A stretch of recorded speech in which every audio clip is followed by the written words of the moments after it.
Once upon a time, in the heart of Nairobi, where glass towers touched the clouds and forgotten souls slept beneath bridges, there lived a young woman named Zara Mensa. She was 25, heavily pregnant, and homeless. The city passed her by every single day. Office workers hurried to their jobs, cars splashed rainwater onto the sidewalk, and people never looked twice at the girl curled beside a cracked hospital wall. But Zara was not ordinary. Beneath her worn headscarf and tired eyes lived a mind that simply refused to give up. Her mother, Dr. Amara Mensa, had once been one of Kenya's finest radiologists, a brilliant woman who spoke in the quiet language of bones and shadows. Zara used to sit beside her mother's desk as a little girl, tracing the strange white lines on X-ray films and asking what they all meant. "Every mark tells a story," her mother would say with a warm smile. "If you learn to read the body, you can save a life." Now, years later, her mother was gone, and those lessons were all she had left. Zara's belly was round and heavy, her shoes were torn apart at the sides, and her only real comfort was whispering softly to her unborn child. "You'll know a kinder world than this," she would whisper. One night, thunder rolled across the Nairobi sky like an angry drum. Rain poured hard over the hospital rooftops and into the alley where Zara huddled, pulling her shawl tight around her shoulders. The city smelled of wet cement, rust, and broken dreams. She had not eaten since early morning, but hunger no longer scared her the way it once did. What truly frightened her was the thought of giving birth completely alone. Suddenly, a loud crash exploded down the street. A sleek black car had slammed hard into an electric pole. Sparks flew through the rain, the windshield exploded into pieces. People on the street screamed and scattered. Without thinking twice, Zara ran toward the wreckage. She was barefoot, soaking wet, and shaking from cold, but her instinct was stronger than any fear. A young man was dragged out of the wreckage. He was bleeding, gasping for breath, and barely conscious. The paramedics rushed him into the hospital, and the waiting room filled with noise and panic. A nurse held up an X-ray film to the light, her voice trembling. "I can't tell what's wrong. It looks completely normal." Zara froze at the door. She saw that film for just 1 second, and her heart stopped cold. That shadow near the lung, she knew exactly what it was. She had seen it drawn carefully in her mother's old medical textbook. It was not normal at all. Her voice came out in a whisper. "Excuse me? Please look again. That's a collapsed lung. He is suffocating right now." The nurse turned sharply. "Who are you?"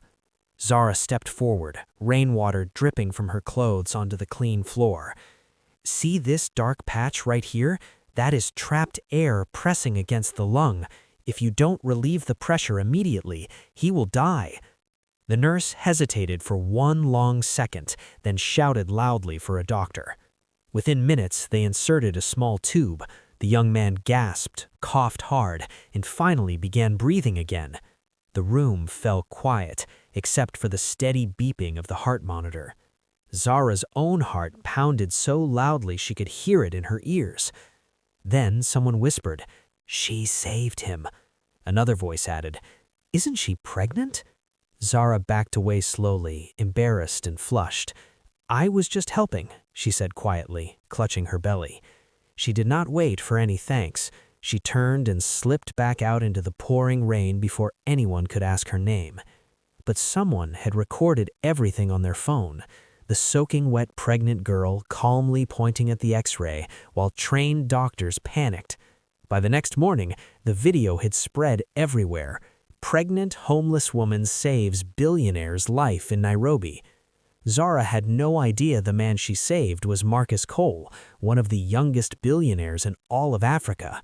She did not know her face was now on every screen in the country. She only knew that her baby kicked that very night, and for the first time in a long while, she smiled. Maybe she whispered to her unborn child. "The world finally saw us." When Marcus opened his eyes that morning in the hospital, the world felt soft and far away. The air smelled of medicine and rain. His chest ached every time he tried to breathe. For a moment, panic flickered behind his ribs. Then he remembered something, not clearly, just fragments. A trembling voice, a woman's voice. "See this shadow here?" she had said. "If you don't act fast, he will die." He could still hear it.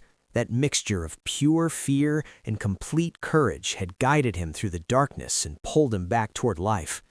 "Sir," a nurse said gently, "please don't move too quickly. Your surgery went well. You are stable now." Marcus looked at her carefully. "Who helped me?" The nurse hesitated before answering.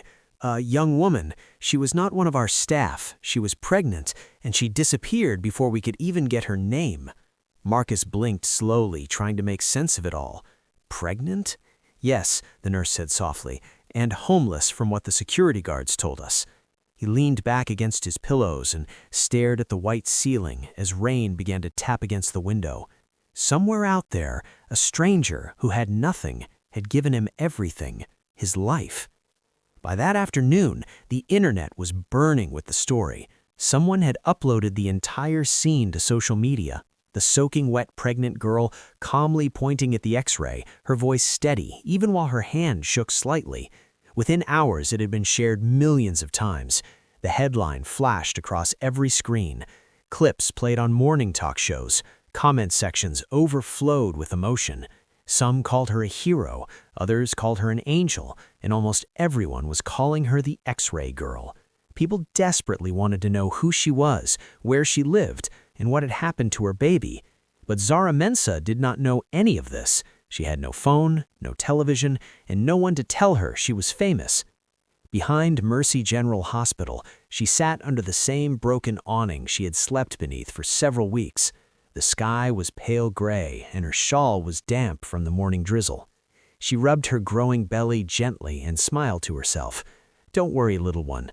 One day things will change. Maybe not today, but soon." She had no idea that across the city, her name, the one nobody had ever cared to learn, was being whispered on every single screen. Inside a high-rise building of glass and silence, Marcus's personal assistant, Diana Osai, watched the viral video loop again on her phone. Her eyes were sharp, cold, and calculating. The clip played once more. Zara's trembling voice, the X-ray glowing white behind her. The moment the billionaire gasped back to life. The whole world was praising this mysterious woman, and Diana's jaw clenched tighter with every second that passed. This was absolutely not part of her plan. Marcus had discovered Diana's secrets just 1 week earlier, a secret that could destroy her entire career and send her to prison for years. For months, she had been quietly selling pieces of the company's research to rival businesses. She had thought she could stay ahead of any suspicion, but Marcus had seen straight through her charm and perfect efficiency. That night, when she insisted on driving him home from the company's product launch, it was not an act of loyalty at all. It was a calculated opportunity. The rain, the curve in the road, the mechanical failure she had carefully arranged, everything had been designed to look like a terrible accident. But he had not died because of some nameless girl who appeared out of nowhere and ruined everything. Diana closed her laptop slowly. Her own reflection in the dark screen looked like a stranger to her, calm, beautiful, and dangerous. "So, you're the one who saved him," she whispered to herself, and stood, her heels clicking sharply on the marble floor as she walked to the window overlooking the city. The skyline glittered like a crown below her. Somewhere down there, a pregnant homeless girl had unknowingly destroyed her perfect plan. But Diana was not finished yet, not even close. Marcus was still recovering when the first news broadcast reached his hospital room. He watched the clip in complete silence. The doctors had already told him about her, a girl who seemed to appear out of thin air, read an X-ray like a fully trained expert, and vanish before anyone could thank her. He replayed the video several times, memorizing every detail of her face, the wet curls clinging to her forehead, the way her hand trembled slightly as she pointed, the fire burning in her eyes when she spoke. It was not pride he saw there. It was pure purpose. He knew immediately what he needed to do. Find her, he told Diana when she walked in that evening. Quietly, no media, no police, just find her. Diana blinked, pretending to look surprised. You want to find the homeless woman? Yes, she saved my life. I want to help her. Maybe set her up somewhere safe and warm. Diana hesitated for only a fraction of a second before smiling sweetly. Of course, sir. I'll get the team on it right away. But behind that smile, her mind was racing at full speed. If Marcus found Zara, everything would fall apart completely. He would start asking questions. He might even start remembering things. Flashes from the crash, the route she had chosen, the way the steering had failed so suddenly. She could not risk that at all. No, if Marcus wanted to find her, then Diana would find her first. That night, while the city glowed with headlines about the X-ray girl, Zara sat beside the hospital dumpster, quietly eating a sandwich that a kind nurse had left outside for her. She was exhausted to her bones, her body heavy, but her heart felt strangely peaceful. She did not care about fame or praise. She didn't even think she had done anything particularly special. She had only done what her mother had taught her to do, to see what others missed and to act bravely when no one else would. Still, she looked up at the warm hospital lights and smiled quietly. Somewhere inside those walls, the man she had helped was breathing again. That was more than enough for her. Far above her, in a glass tower across the city, another woman watched those same lights, not with peace, but with cold fury. And though neither of them knew it yet, their two worlds were about to collide in ways neither could possibly have imagined. The billionaire, the mystery girl, and the assistant who would rather burn everything down than let the truth finally come out. A full week passed, but the story of the X-ray girl absolutely refused to fade away. Her photo appeared everywhere, printed on front pages, edited into digital posters, and discussed on every talk show across the country. But behind all that noise, Marcus Cole remained silent and focused. He had recovered enough to return to work, but his thoughts never strayed far from the girl who had saved him. Find her, he kept telling his team, again and again. Quietly, no cameras, no journalists, no public deals, just find her. It sounded simple enough, but it was not simple at all. The woman had completely vanished. No ID, no phone number, no address anywhere. Some people said she had gone to another city entirely. Others claimed she had been offered jobs overseas. None of it was true. Zara was still right there in Nairobi, just invisible as she had always been to the world around her. For Zara, every day since the night of the accident had been both a blessing and a weight. She was deeply grateful to be alive, grateful that the man she had helped had survived, but the sudden burst of attention truly terrified her. The hospital now buzzed with reporters asking questions, holding up her photograph and promising money to anyone who could lead her to her. So Zara hid carefully. She moved from her usual spot behind the hospital to a quiet alley near the roadside food stands. There, the sweet smell of grilled corn and roasted groundnuts mixed with car exhaust fumes. It was not home, but at least no one recognized her there. Her belly had grown noticeably heavier. Every kick from the baby reminded her that she did not have much time left to find safety before giving birth. "Don't worry, my little one," she whispered often, humming softly as she rubbed her belly. "Mommy is going to find us a safe place very soon." On the other side of the city, Marcus's car rolled slowly through the streets in the late afternoon heat. He sat in the back seat of his sleek black limousine, scrolling through reports, but his mind was not in it at all. Diana sat beside the driver, her eyes occasionally flicking toward him in the rearview mirror. "You still think about her," she said quietly. Marcus did not look up. "I owe her my life." Diana forced a smile. "You owe her gratitude, not obsession." He frowned slightly. "You wouldn't understand." Her hands tightened in her lap. She said nothing, but inside, a deep jealousy burned hot. That girl had become a symbol of everything Diana despised: innocence, public attention, and power she had never worked for.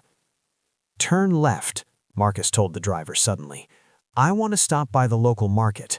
The driver hesitated. "Sir, that area isn't exactly, well, please," Marcus interrupted, his voice calm but firm.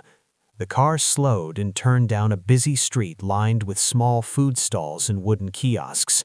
Children darted between moving cars, laughing freely. Vendors called out prices above the rising smoke from their grills. And then Marcus saw her. She was standing by a corn roasting stall. Her bare feet were dusty, her hair pulled into a loose bun. She looked thinner than she had in the video, but her face carried that same quiet determination. One hand rested protectively over her round belly. She was humming softly, the same gentle tune she sang to her unborn child. Something deep inside Marcus shifted at that moment. The noise around him faded completely, replaced by the sound of his own heartbeat and her soft song.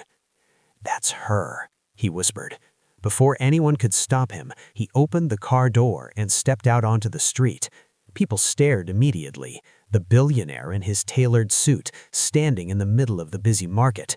The ground was muddy beneath his polished shoes. Zara looked up, startled. She did not recognize him right away. To her, he was just another wealthy man completely out of place in a world like hers. "Hello," he said, his voice gentle and warm. "You helped someone very close to me." Her eyes narrowed slightly. "I think you have made a mistake." He shook his head slowly. "No, you're the woman from the hospital, aren't you?" Zara froze completely, her breath catching in her throat. For one quick moment, she thought about running.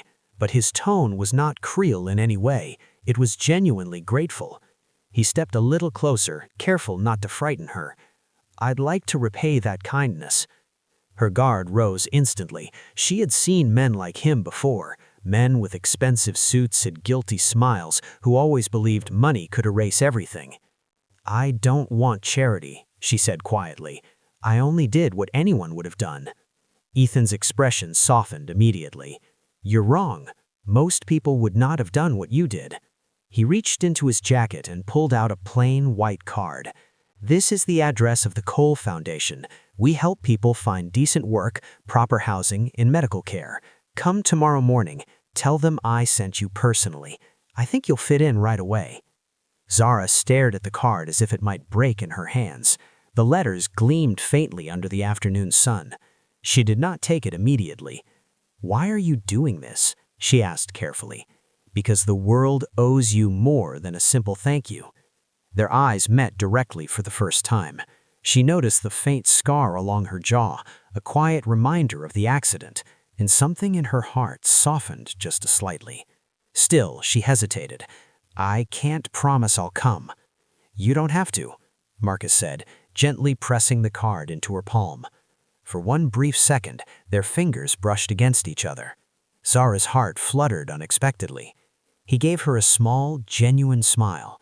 "Take good care of yourself and your baby." Before she could reply, he stepped back into the waiting car. The driver started the engine, and the limousine rolled away, leaving only a cloud of dust and quiet curiosity behind.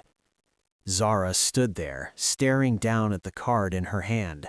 The bold letters read, "Cole Foundation, Empowering Hope." And below that, a name she had not noticed at first. Marcus Cole, founder and CEO. Her breath hitched sharply. Marcus Cole, the man she had saved, the man the entire world had been talking about, the man who had just stood before her, calm, kind, and completely human. She sank slowly onto a nearby wooden bench, her heart racing. "What have I just done?" she whispered to herself. A few market vendors nearby whispered among themselves, wondering who the man in the black car had been. But Zara barely heard them. She clutched the card tightly, torn between pure disbelief and the smallest, most fragile hope. Tears welled up in her eyes, not from sadness, but from the sudden, tender feeling that maybe, just maybe, her life was genuinely about to change. She looked down at her belly and smiled softly. "What do you think, little one? Should we take a chance?" The baby kicked sharply, as if in clear reply. Zara laughed quietly through her tears. "All right then," she said. "Tomorrow it is."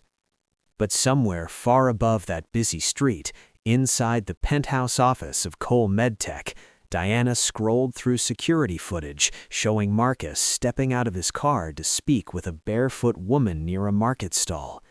Her smile returned, cold and sharp as broken glass. "So," she murmured softly, "you found her." She closed her laptop and whispered to herself, "Let's see how long your kindness lasts when the world starts watching." And with that quiet thought, the collision of their two worlds had truly begun, one driven by gratitude, another by revenge, and one by hope too fragile to see the danger waiting just ahead. The Cole Foundation did not look like a place where a homeless pregnant girl would ever belong. The lobby was bright and spotlessly clean, with tall glass windows falling through and landing on white floors that made every shoe squeak softly. A wall of photographs showed smiling families, university graduates in gowns, and doctors standing beside machines that looked like they came from the future. Zara stood there with her worn scarf folded in her hands and tried very hard to breathe. She had slept in an alley the night before. Now she was here because of a small card pressed into her palm and a promise spoken in a gentle voice. A receptionist with kind eyes noticed the way Zara touched her belly whenever she felt nervous. "Welcome," she said softly. "You must be Zara. Mr. Cole said you might come." Zara nodded carefully. "Only if there's a real place for me here." "There is," the woman replied warmly, "and not because anyone pities you. Follow me." They gave Zara a proper desk in the research wing, a badge with her full name printed on it, in a seat beside two young interns who were already whispering about her in quiet awe. Her assigned task, at least for the first week, was straightforward. She was asked to help test a new version of the Foundation's diagnostic software, a tool designed to assist doctors in reading X-rays and body scans.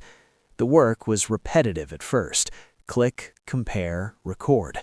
But the images on the screen spoke to her like old familiar friends. Bones, lungs, shadows, and lines, the quiet language of the human body that her mother had spent years teaching her to read. By noon on her first day, she had already finished all the sample test cases. By the end of her second day, she was correcting mislabeled files and flagging unusual details that no one else had noticed at all. She never bragged about any of it. She simply explained her findings with calm patience, as if she were gently reminding the whole world to slow down and truly see what was right in front of it. On her third day, she paused over a chest X-ray that the software had marked as low risk. Something in the corner of that image bothered her deeply. It was barely a whisper of gray, almost invisible to most eyes. She dragged the image brightness up, then back down, then zoomed in carefully until the individual pixels danced before her. "Is something wrong?" one of the interns asked nearby. "I am not sure yet," Zara said slowly. "But look carefully here." She pointed at the faint blurred shape just above the right lung. "The tool is calling this a harmless artifact. I don't think it is. The edges look too intentional, like a tiny mass hiding in the light." The intern frowned with doubt. "If the software says it's fine..." Zara shook her head calmly. "Tools are helpful, but they are not the final truth." They brought the image directly to the lead engineer, a focused and serious woman named Dr. Priya Rowan, who rarely smiled at anything. Within 1 hour, everyone in the laboratory had gathered around Zara's screen. Dr. Rowan ran the case through the main algorithm once more. The result flashed green immediately. Low risk. "Run it with the older model," Zara said quietly. "Then run it with the test branch you shelved 2 months ago." Dr. Rowan raised a sharp eyebrow. How do you know we shelved a branch 2 months ago? Zara's cheeks grew warm. The file names are inconsistent. Someone changed the naming pattern around that same time. The room went completely silent. Dr. Rowan tried both models as suggested. The older one flagged the case as moderate risk. The shelved test branch flagged it as high risk, requiring immediate review. The engineers stared at each other in stunned silence. Dr. Rowan looked at Zara, her voice softer than usual. "How did you see this?" "I don't know exactly," Zara said, suddenly shy. "It felt wrong. I just needed to be sure." They ran more cases through all 3 models. The current version missed 5 subtle abnormalities that the older shelved branch had detected clearly. Dr. Rowan called for a full code audit immediately. 2 hours later, they found it. A single tiny line in a recent software update that had been weighting certain image shadows incorrectly. One quiet mistake hidden deep within thousands of logic. A mistake that could have cost real patients their lives. Dr. Rowan leaned heavily on the table, breathing out slowly. "You may have just saved us from releasing something genuinely unsafe," she said with clear respect in her voice. "You found in 3 days what we missed completely in 3 months." Zara shook her head modestly. "We found it together." She said it so simply and naturally that the entire team believed her completely. The intern smiled as if the whole room had grown suddenly lighter. Someone brought Zara a proper ergonomic chair. Someone else set a small fan by her desk so she would not overheat in the warm laboratory air. When she stood to stretch her aching back, people moved aside for her without being asked. Real, honest respect had found her in that bright room. Marcus began visiting the laboratory more often after that day. At first, he stood in the glass doorway, listening to the quiet rhythm of keyboards and the low hum of machines. He watched carefully how people naturally gathered around Zara without ever making her feel like a public spectacle. He noticed precisely how she worked, never rushing ahead, never showing off, always asking exactly the right question at exactly the right moment. Sometimes their eyes met briefly through the glass wall. He always looked away first, not wanting to cause her any embarrassment. Other times he entered the lab only to bring coffee for the whole team and a cup of warm milk specifically for Zara because the air conditioning made the room uncomfortably cold. He would set it quietly on her desk without any ceremony and leave before she could say a single word of thanks. He liked the small things she did when she thought no one was watching. The way she pulled a chair forward for the new intern who was too nervous to ask for one herself. The way she carefully cleaned her own desk and the 2 beside it before leaving at the end of every long day. The way she whispered softly to her baby whenever a sudden kick surprised her, one hand resting gently on her belly, her eyes filled with pure comfort and love. He admired her dignity most of all, the graceful way she asked for absolutely nothing, even when she clearly needed so much.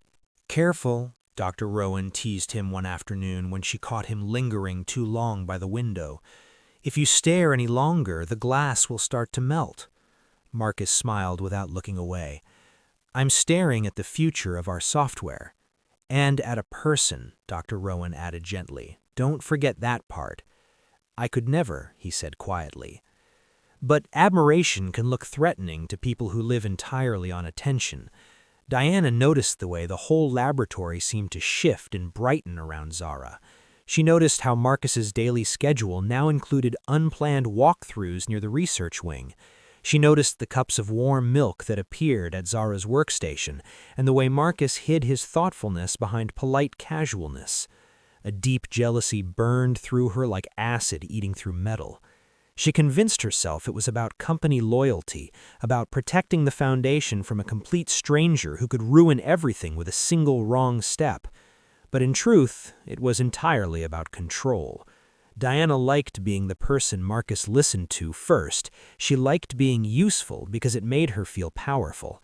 And now he was listening to someone else entirely without even realizing he was doing it. She watched Zara carefully for several days. She learned her lunch habits, her break times, the precise moment she stepped outside for fresh air when the room grew too heavy around her. She noticed that Zara rarely ate enough at lunch and never took the last piece of anything offered. That made it surprisingly easy. On Friday morning, Diana arrived at the laboratory with a smile bright enough to light up the whole building. "Zara, I have been meaning to say hello properly for a while now. Would you like to get lunch together? Just the two of us. I would genuinely love to hear about your ideas for the project." Zara hesitated slightly. She did not know Diana well at all. The woman was always perfectly polished, always efficient, always speaking quickly like someone who counted every single second. Still, kindness was kindness. "Thank you," Zara said carefully. "I would like that very much." They walked together to a quiet cafe 2 blocks from the building. The place smelled warmly of fresh bread and cinnamon. Diana ordered a salad and black coffee. Zara chose plain soup and water. She ate slowly, the way people do when their bodies have learned over many difficult years to ration every bite. "You are strong," Diana said, stirring her coffee slowly with a silver spoon. "I mean that you are genuinely smart. You see important things that other people completely miss." "Thank you," Zara said cautiously. "But you should not forget how the real world actually works," Diana continued smoothly, tilting her head in a practiced, thoughtful pose. "People in Marcus's world do not build lasting relationships with girls like us." Zara blinked carefully. "I am not looking for any kind of relationship. I only want a fair chance to work and contribute." Diana smiled as if this were somehow adorable and naive. "Of course, I am only saying be realistic about things. The press absolutely loves a good story right now, and you are the perfect one for them. It is a very short distance from hero to headline, and headlines can turn very ugly very fast." Zara's spoon paused over her soup bowl. "Do you think I should leave the foundation?" "I think," Diana said with practiced sweetness, "that you should protect yourself. Smile politely for the cameras when you must, and keep your head well down when you can. Marcus is genuinely kind, but this world around him is not." Zara nodded slowly. "Thank you for the warning." They finished their lunch with polite small talk about the software, about professional training, about absolutely nothing at all of real importance. Diana paid the bill before Zara could even reach into her pocket. She walked her back to the building with the gracious glow of a caring friend. Then, the precise moment Zara returned to her workstation, Diana sent a carefully crafted message from a secret phone that no one at the foundation knew she owned. A photograph of Zara at her workstation, a screenshot of Marcus standing in the laboratory doorway, a single damaging line beneath both images. "Pregnant homeless woman working for the billionaire who owes her his life. A PR stunt or something more?" By that evening, the post had spread everywhere online. The article compared timestamps and drew cruel and deliberate conclusions. It described the cups of warm milk as if they were secret love notes. It called Zara a convenient symbol, an untrained liability. It openly questioned Marcus's true motives. It captured a still frame of Zara smiling naturally at a joke an intern had told, and labeled it as flirting, as if an honest smile could somehow be made into a crime. The comment sections that followed were far worse than the article itself. Some people bravely defended her, many others chose not to. Complete strangers with loud opinions wrote that she was chasing a wealthy man, that she wanted a father for her unborn baby, that she was a paid actress hired to boost a failing brand. They did not know her at all, but they wrote with the absolute certainty of people who believed they knew everything. When Zara saw the headline on a coworker's phone screen, she felt the solid ground shift beneath her tired feet. The world had picked her up without any permission and turned her into a shape that did not fit who she really was. Dr. Rowan pulled her quickly aside. "Do not read the comments," she said firmly. "Do not give them your peace." "I don't want to be anyone's story," Zara whispered. "I came here to work honestly, that is all." Marcus hurried straight to the laboratory the moment he heard the news. He found Zara in the quiet back room where the interns sorted images. Her hands were folded gently over her belly like a shield against the world. "I did not approve any press," he said, his voice low and urgent. "I will fix this completely." "How?" she asked, her eyes shining with genuine hurt. "Everyone already thinks I'm just a lie." "You are not," he said firmly. "I know that. The entire team knows that. We will release a statement right away. We will, I promise." "I don't want a statement. I want silence. I want to be small and invisible again." He reached out towards her, then stopped himself, afraid to cross any boundary between them. "Please don't leave because of this alone." Zara swallowed hard. "If I stay, your world will eat me alive, and it will make a meal of my child as well." He had absolutely no answer for that. He could buy entire buildings. He could change company policies. He could not hold back an angry crowd with his bare hands. "Give me just one day," he said quietly. "Let me make this right somehow." She shook her head sadly. "You cannot. People believe what they want to believe. This story is already much louder than the truth." "Marcus," she said softly, "thank you for the chance. And for the warm milk. No one has brought me anything warm in a long time." Before he could speak another word, she placed her badge and her keycard carefully on the table beside her. She touched the edge of that badge with one gentle finger, as if saying a quiet goodbye to a version of herself that had almost found a real home. Then she turned and walked steadily out of the laboratory. No drama, no raised voice, no tears falling where anyone could see them. Just a quiet exit that felt like a door slowly closing in a room full of bright, warm light. By nightfall, she had disappeared completely into the city. The number on the back of Marcus's card rang twice and fell to silence. Security guards checked the streets she used to sleep on. The nearby clinic said she had not visited. The market vendors had not seen her since early morning. Marcus stood alone in his office long after everyone else had gone home, staring out at the glittering city as if it might somehow answer him. He called his communications director and refused every single interview request. He called his legal team and demanded online takedowns wherever legally possible. He called Dr. Rowan and asked her to keep the technical audit moving forward so their important work would not collapse under the weight of a manufactured rumor. Then he called Zara's number once more and listened to the long, empty ring stretching out into nothing. On the other side of that same city, Zara sat alone in a quiet bus station with her hands folded gently over her stomach. The foundation badge was growing cold in her jacket pocket. She had not thrown it away yet. She was simply not ready for that final cut. Her baby kicked again, gentle and persistent, and she pressed her palm flat against the motion. Tears slipped down her face. "I am sorry," she whispered to her child. "I thought this door was meant for us." She wiped her wet cheeks carefully, stood up straight, and walked slowly toward the shadows, where no one would ever recognize her. She had built an entire life out of vanishing quietly. She could do it again if she had to. Back in the glass tower across the city, Diana watched the evening headlines multiply with cold satisfaction. She told herself firmly that she felt absolutely nothing. She poured herself a glass of cool water and pressed her fingertips against the window glass. "You'll get over her," she whispered softly to the night outside, as if the entire city might be listening on Marcus's behalf. Everyone does.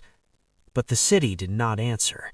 The only reply was the quiet hum of distant servers, the blinking lights on a digital network that would soon carry a fire she could not possibly control.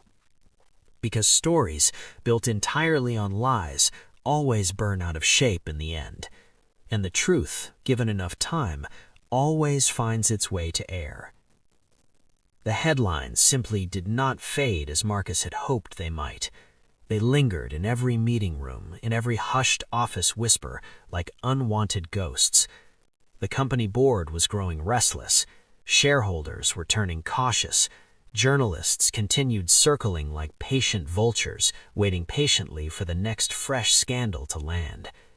Marcus's name had become the troubled center of an ongoing media storm, and behind it all was one single pressing question that refused to go away.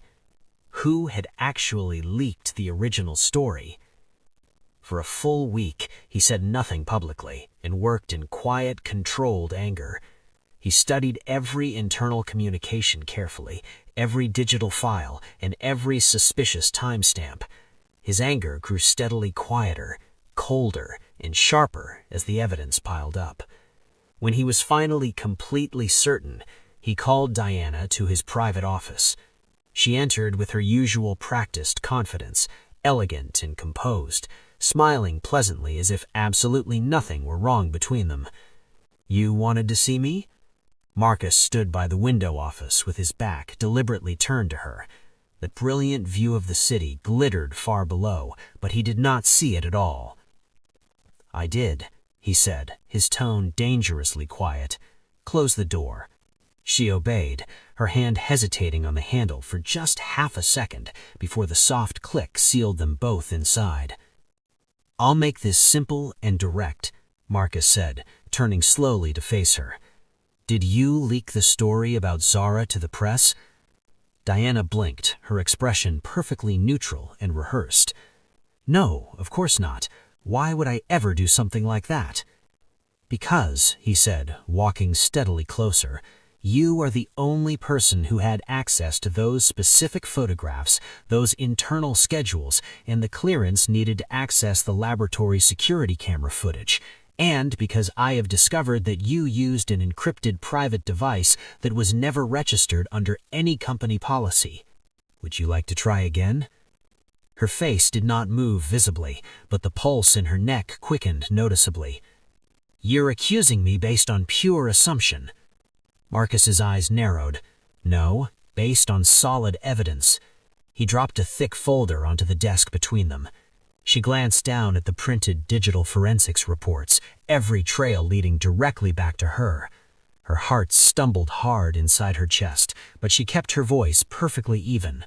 "You're mistaken about all of this." "I genuinely wish I were," Marcus said with quiet sadness. "But the truth always surfaces eventually, sometimes much faster than the lies that covered it." He turned partially away, working hard to control the rising anger in his chest. "Because of what you did deliberately, Zara is gone. She resigned. She is out there somewhere completely alone, heavily pregnant and terrified, and you are sitting here pretending you had absolutely nothing to do with any of it."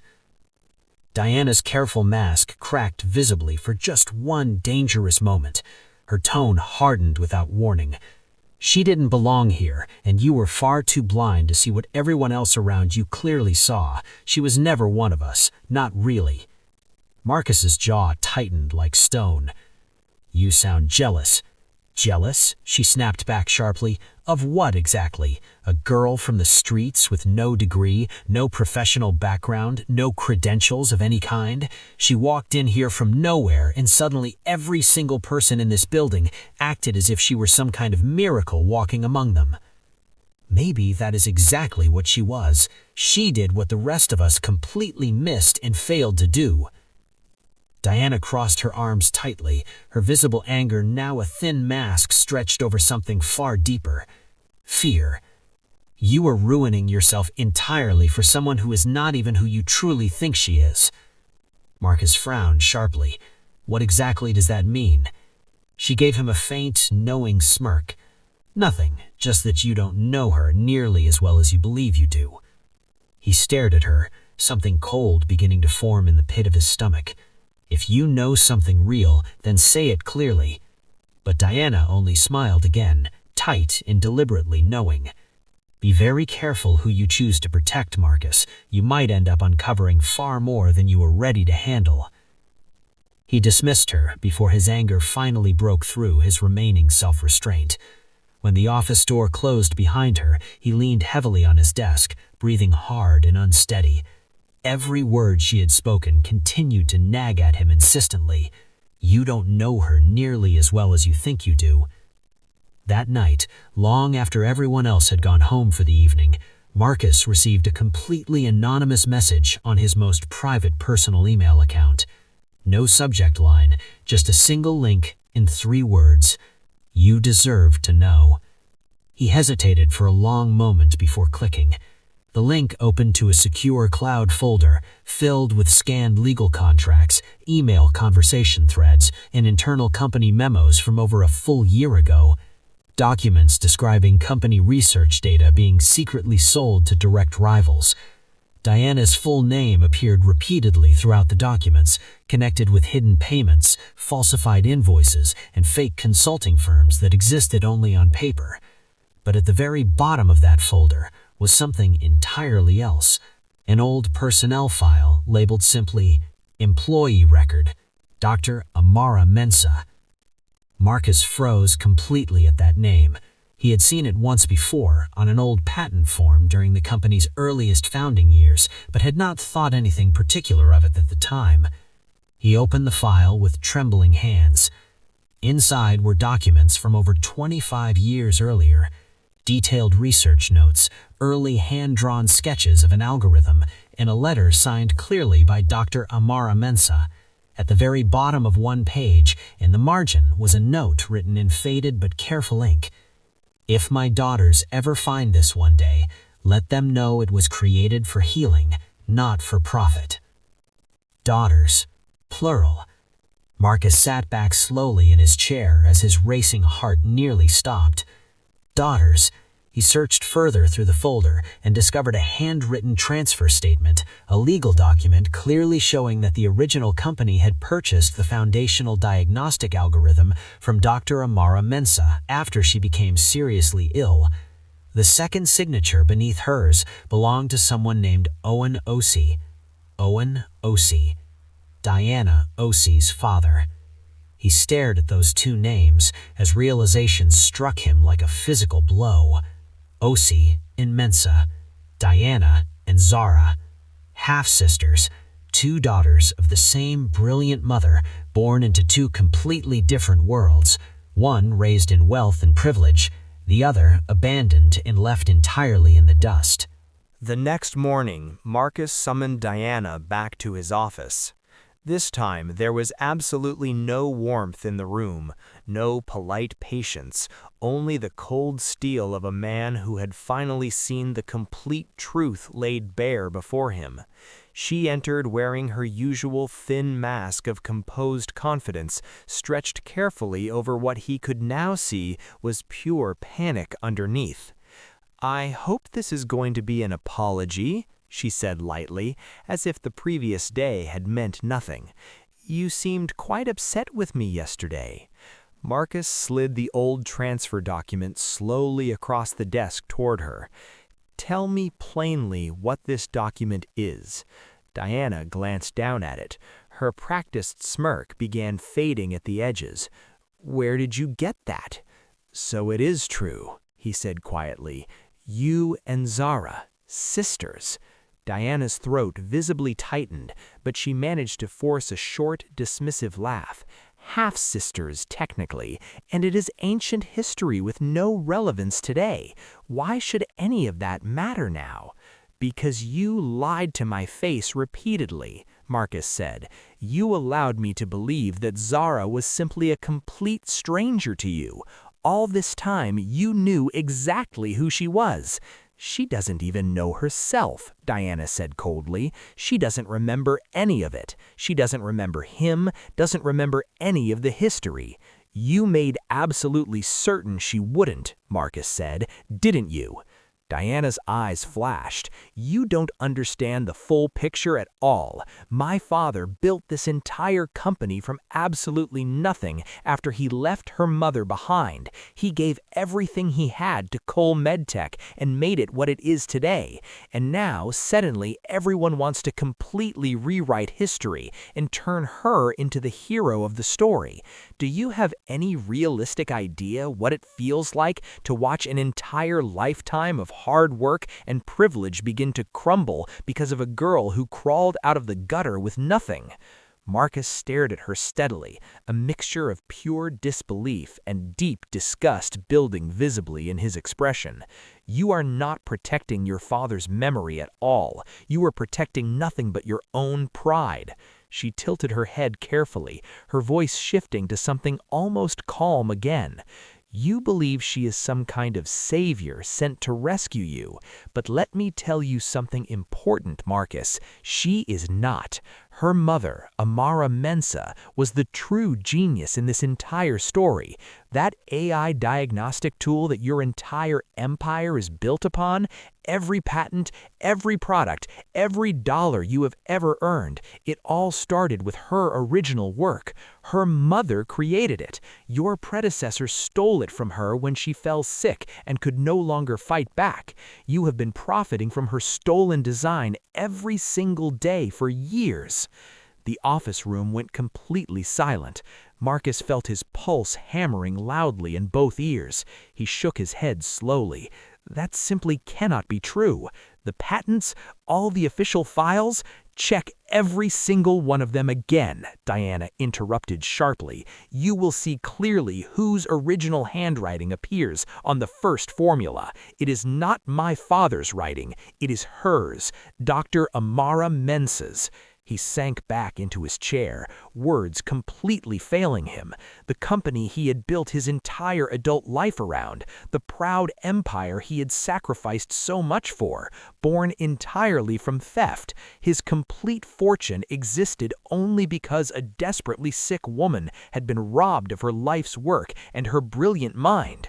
He looked at Diana, still composed and smiling faintly, as if victory tasted sweet even now.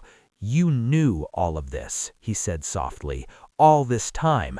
Of course I knew, she said without any shame, and now you do fully. Then why tell me any of it now? Because you chose her over me, she said, her voice dropping low and venomous. I will not sit quietly and watch you turn her into some kind of living saint while I disappear. I would rather watch this company burn to the ground completely than let that happen. Marcus stood up slowly and steadily from his chair. You already lit that fire yourself. Diana's controlled expression wavered for the first time.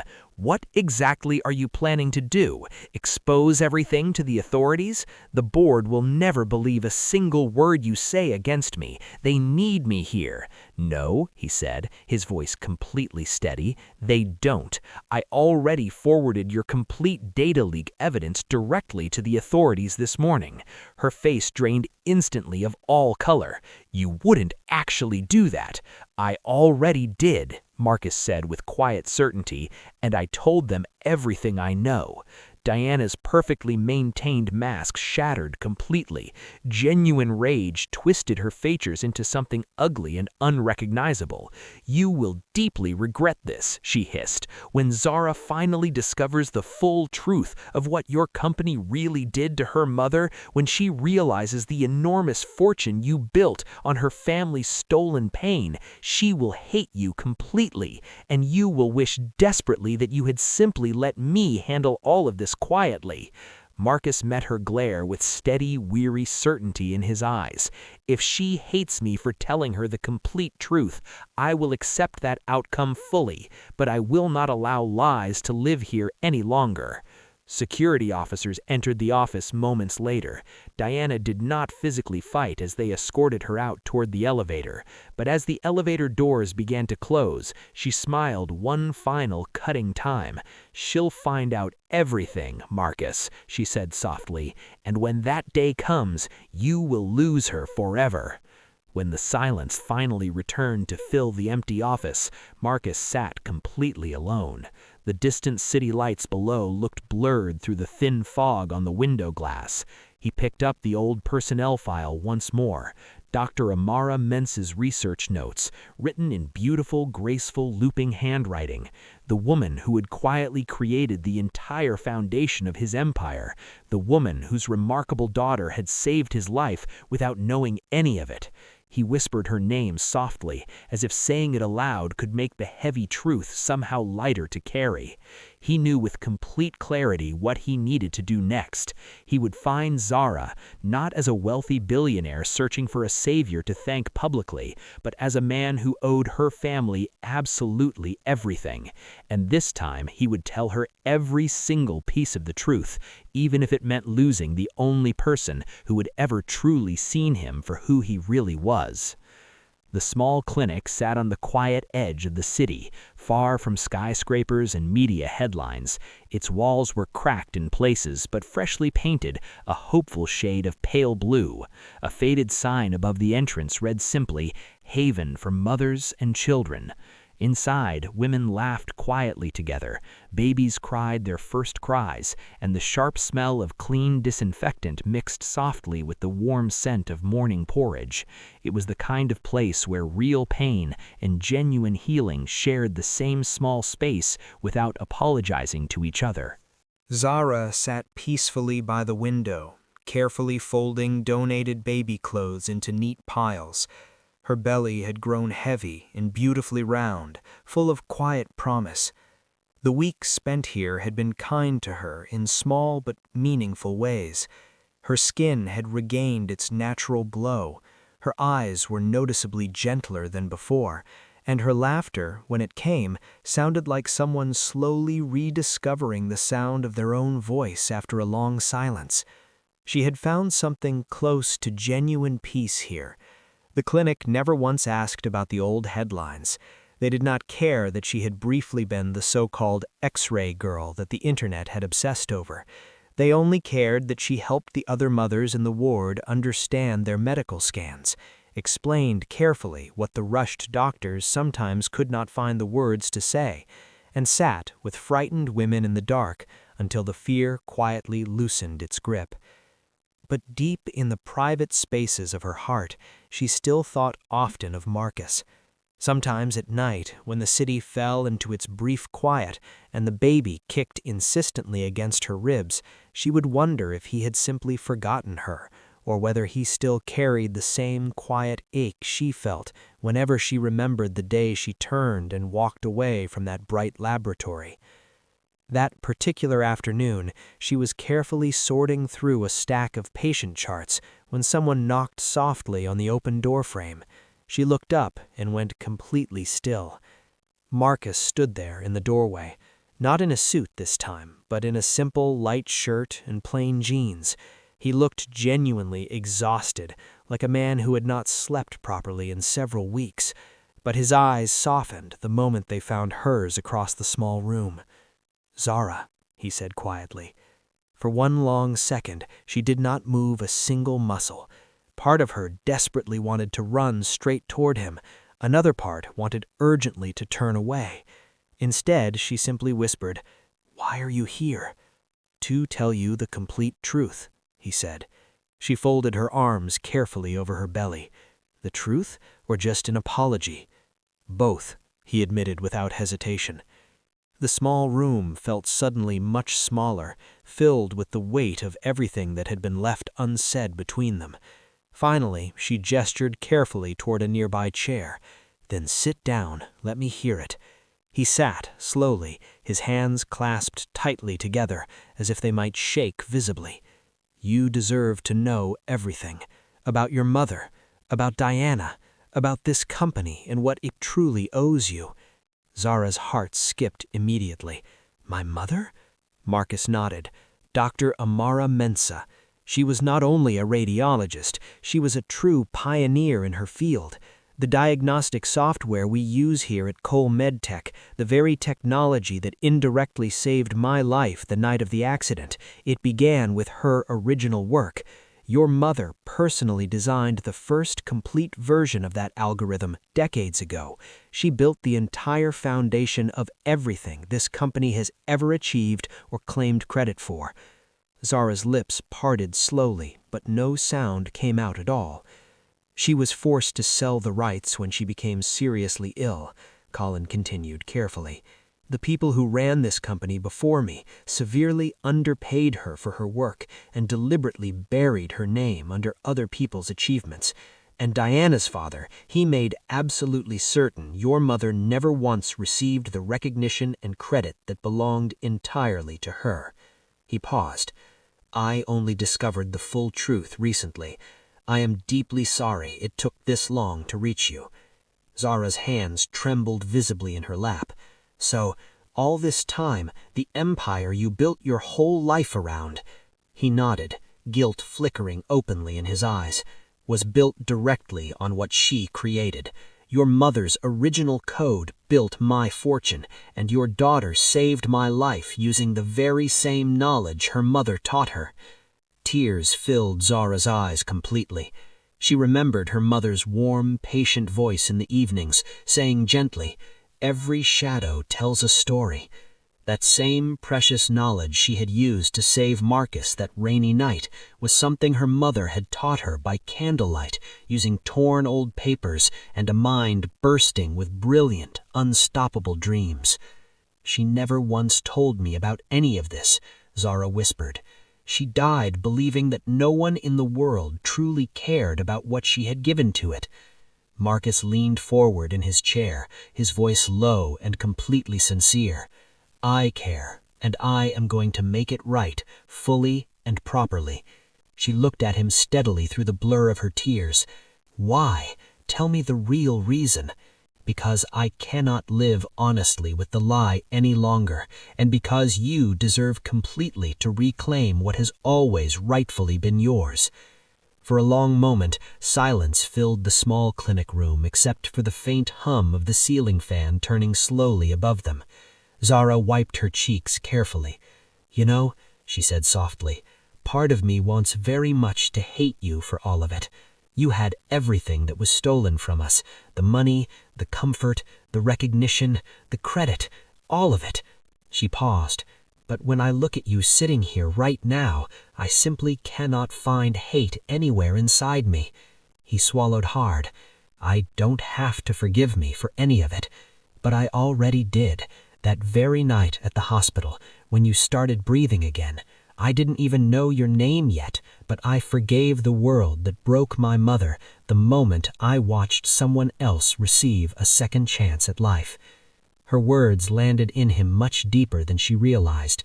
He leaned back slowly, breathing unevenly, the tangled weight of guilt and gratitude pressing hard in his chest at the same time. "I want to honor her properly," he said after a long pause.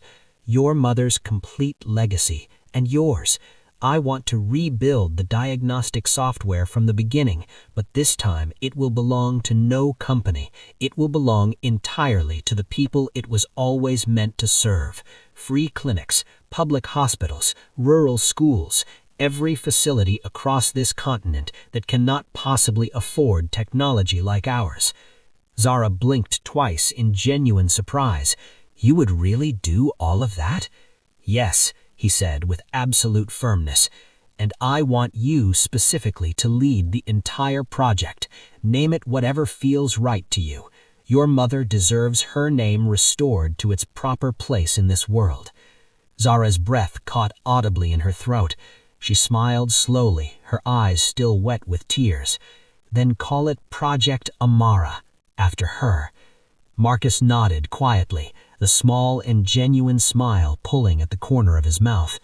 "Project Amara," he repeated softly, as if the two simple words themselves carried light in them.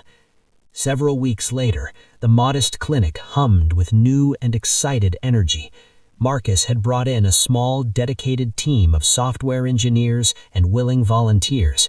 They worked in borrowed space, using donated laptops and sheer determination alone. Zara oversaw every aspect of it, writing requirements, testing functions, personally training each volunteer, building something genuinely new from the scattered, broken pieces of a painful past. She sat in front of a glowing computer screen one quiet afternoon, carefully reviewing the new software interface they had built together, when she noticed her mother's actual handwriting appear unexpectedly within one of the oldest code comment files. Preserved there, decades old, were the words, "For those who cannot afford a second opinion on their health." Zara smiled through sudden tears that she did not try to stop. "We are finishing it, Mama," she whispered to the empty room around her.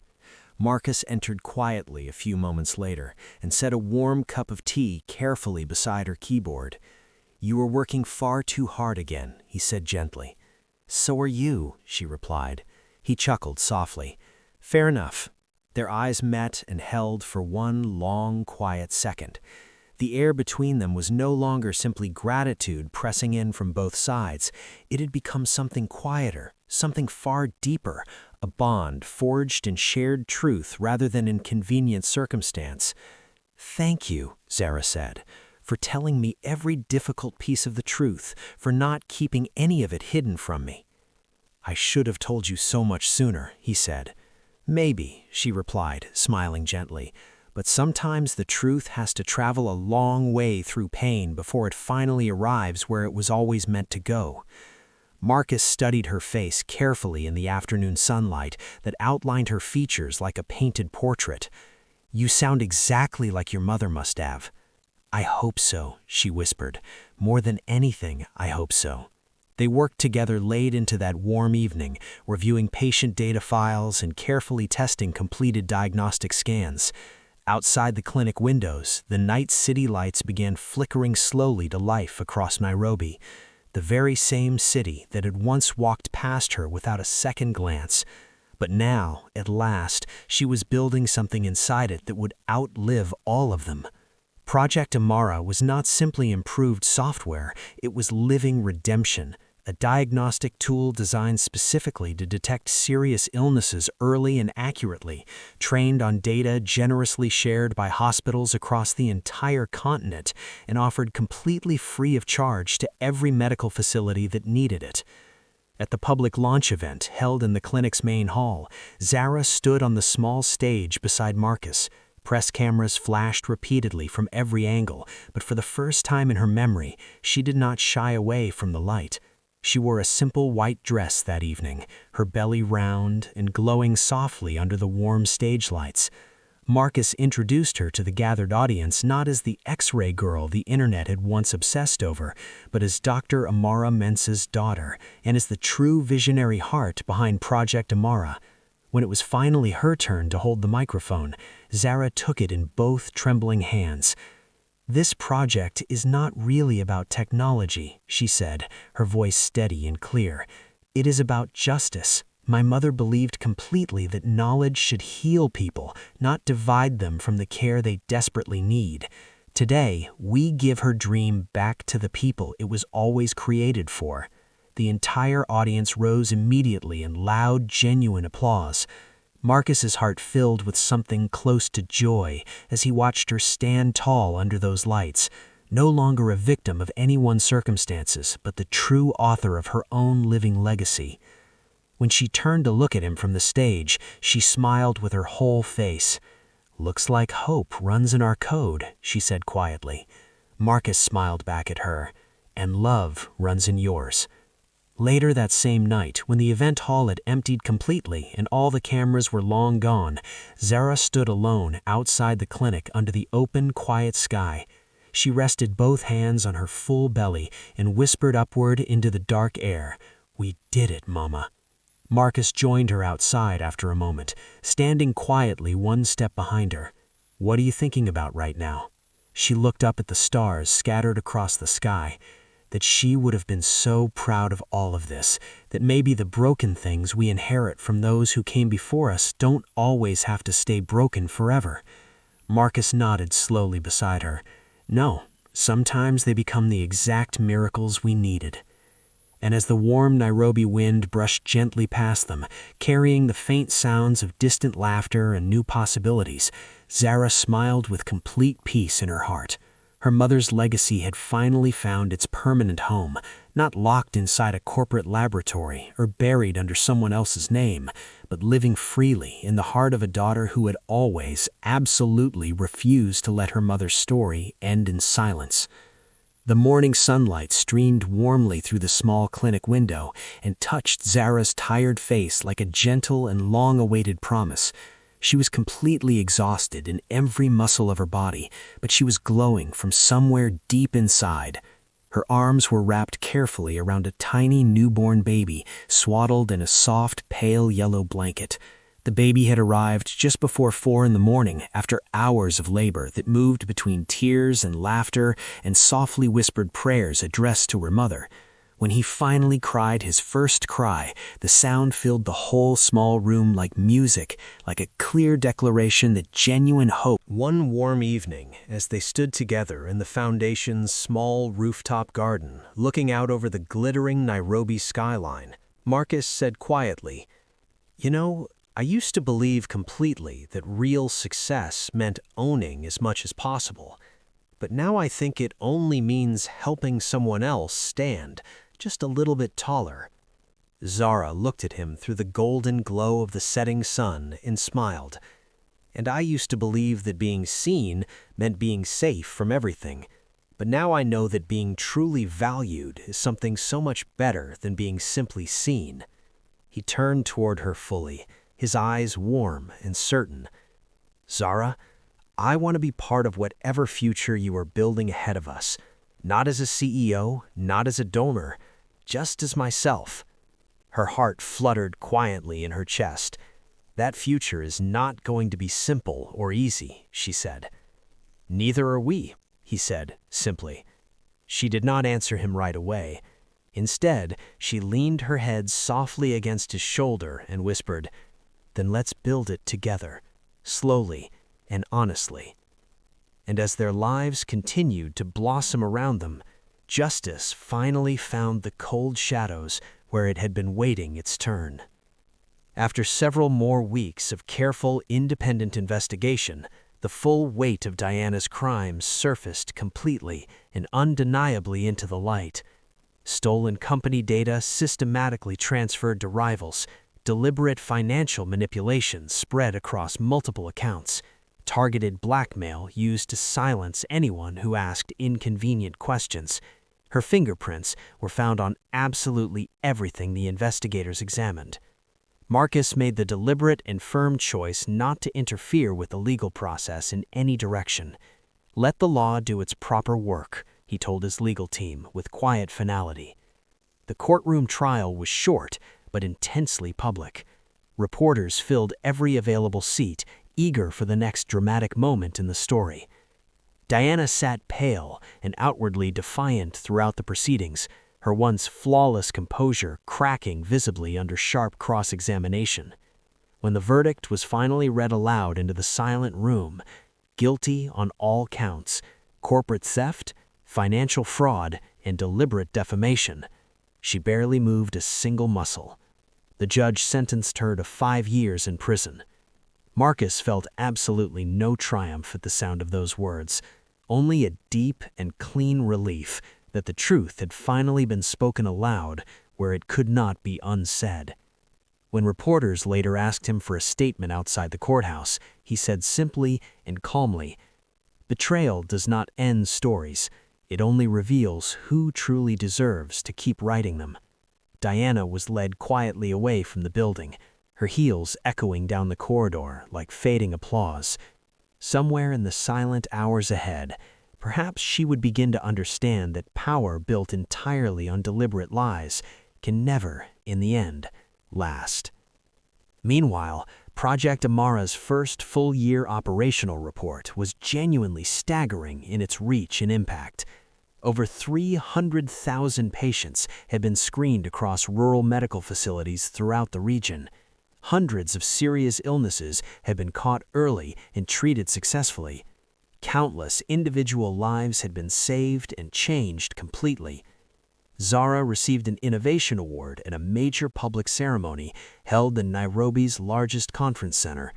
She stood before an enormous crowd that once publicly doubted her entire worth and character as thundering applause rolled toward her from every direction.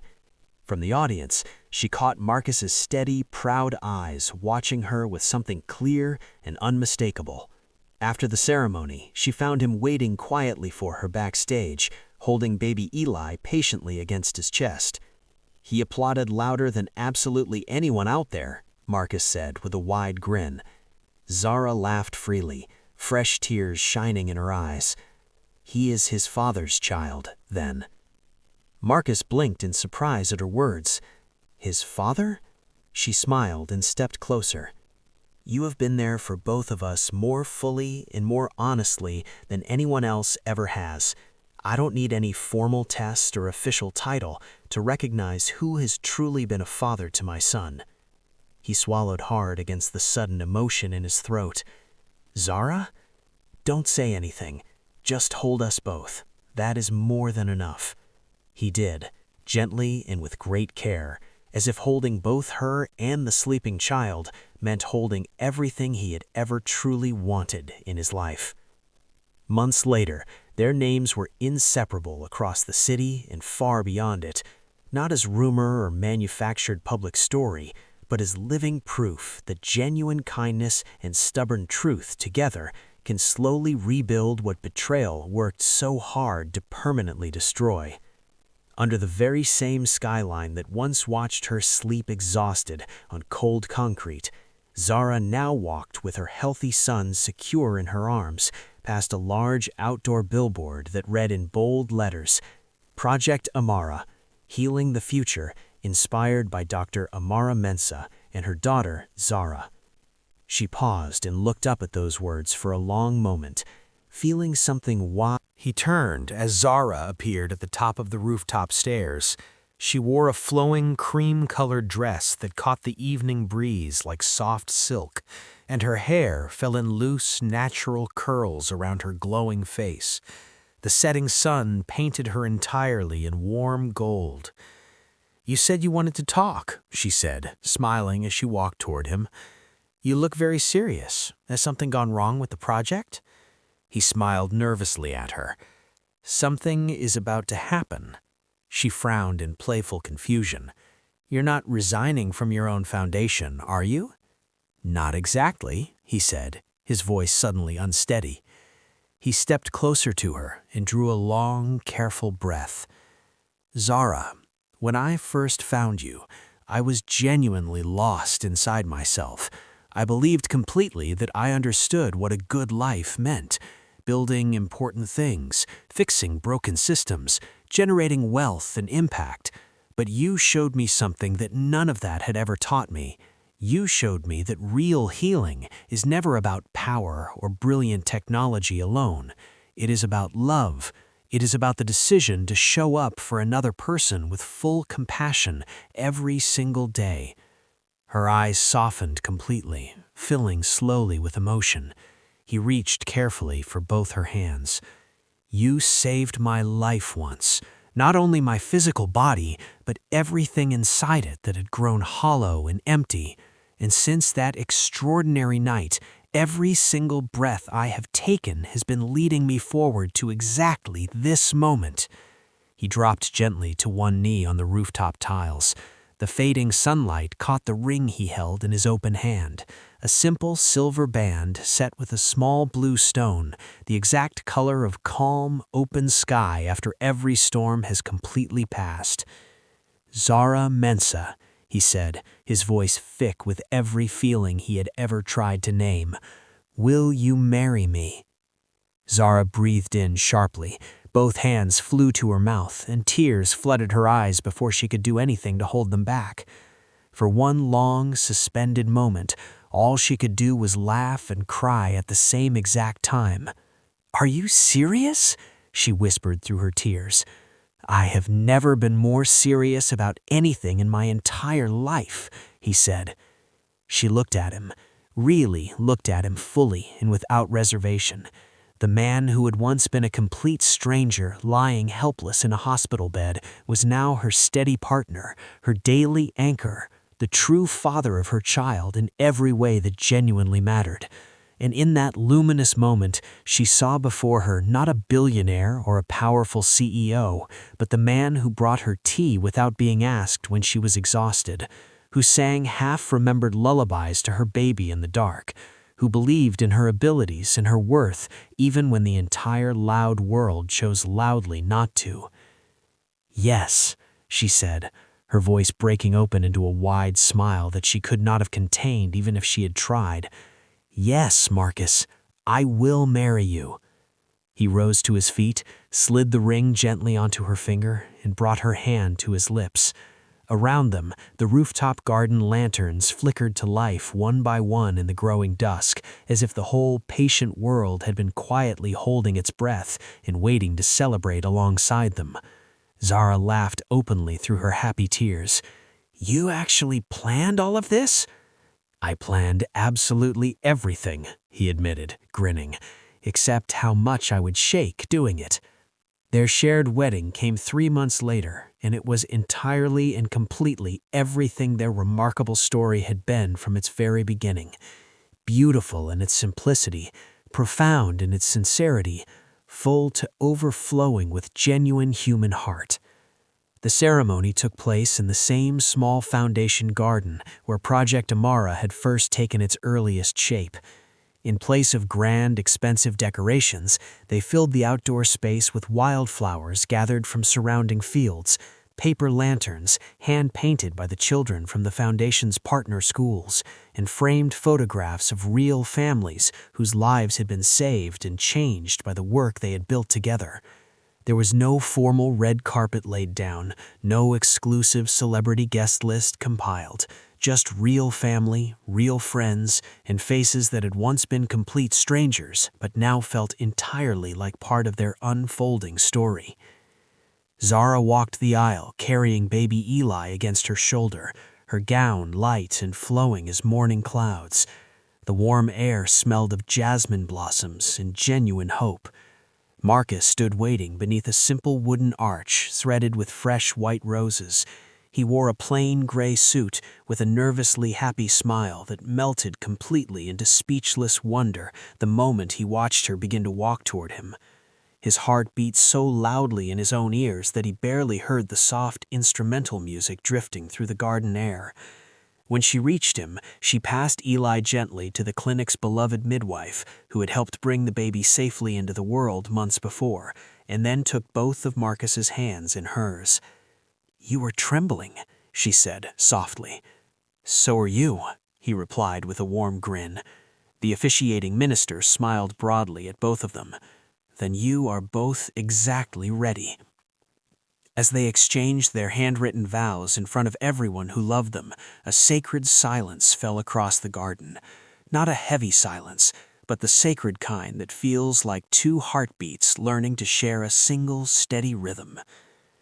"I used to believe love was something that people had to earn through suffering, but now I understand that it is something we choose to give freely, imperfectly, and completely every single day. You have taught me that genuine love can grow from the ashes of everything that works so hard to destroy it, and for that extraordinary gift, I will spend the rest of my life being grateful." Marcus blinked hard against his own tears. "And I believed for too long that real wealth meant accumulating power. But you taught me clearly and completely that true wealth means living with purpose, that giving generously is always greater than gaining, that home is never a building or an address, it is a heartbeat. You are my home, Zara. You always will be." When the minister declared them husband and wife, applause erupted through the garden like the first notes of a beloved song. Marcus held her face gently in both hands and kissed her, slow and certain and full of everything he had never known how to say before her, while the gathered crowd cheered and baby Eli babbled loudly from the midwife's arms, as if joining in the celebration with his own important opinion. It was not the grandest or most expensive wedding the world had ever witnessed, but it was without question the most genuinely human. Even the evening sky seemed to share in the celebration, the last stubborn clouds parting to let warm golden sunlight pour down over them all. That evening, as their guests danced freely and happy children chased soap bubbles across the wide garden lawn, Zara sat beneath an old acacia tree, watching the sunset paint the sky in reds and oranges and deep gold. Marcus settled beside her, slipping his arm warmly around her shoulders. "Mrs. Cole," he said softly, testing the sound of those two words together in his mouth. She smiled and leaned into him. "That will take some proper getting used to." He chuckled quietly, For me as well, honestly. They watched the horizon together in comfortable silence for a long while. Their hands were intertwined between them. All around, laughter and music rose and fell in gentle waves, a joyful chorus born from years of real pain that had finally, at long last, found its proper and deserved ending. "Do you ever stop and think about how far we have actually come?" she asked quietly after a while. "Every single day," he said, "and I still genuinely cannot believe I wake up each morning and get to call you mine."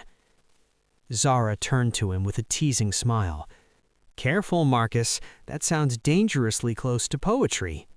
He laughed and brushed a loose curl gently from her face. "It is not poetry, it is just plain gratitude."